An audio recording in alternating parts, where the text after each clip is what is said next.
Bonjour à tous, en tant qu'administrateur de biens, tous les ans, j'aide de nombreux clients à faire leur déclaration de revenus fonciers.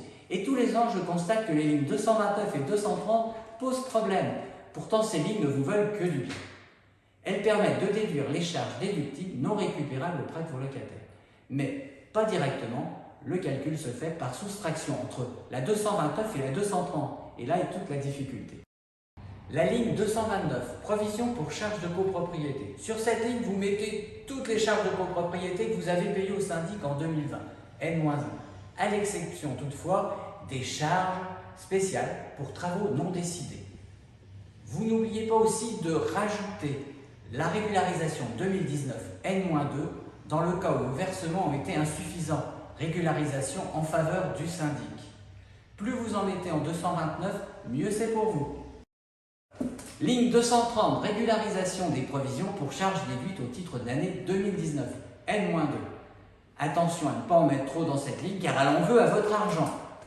Toutes les valeurs dont vous aurez besoin figurent dans l'état récapitulatif envoyé par votre syndic après l'Assemblée générale, régularisation des comptes 2019, N-2.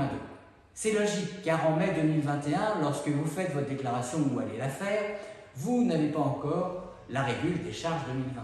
Et d'ailleurs, même si vous l'aviez, il ne faudrait pas l'utiliser. Dans la 230, vous mettez du plus fréquent au moins fréquent les charges récupérables sur le locataire. Si le syndic vous a trop demandé en 2019, vous devez rajouter le solde en votre faveur. Et puis les charges non récupérables, mais c'est plus rare. Travaux de construction, de reconstruction ou d'agrandissement. Votre déclaration 2020 contient une ligne supplémentaire, la 230 bis. C'est une conséquence tardive de l'année blanche 2018. En effet, le législateur a considéré que les propriétaires d'ailleurs n'allaient pas faire de travaux en 2018 et tout reporter en 2019. C'est pour cette raison que vous ne pouvez tenir compte que de 50% des travaux déductibles de 2019. Donc en 230 bis, vous indiquez 50% des travaux déductibles payés en 2019. Vous voilà maintenant paré pour commencer, continuer, modifier votre déclaration. Bon courage, à une prochaine vidéo.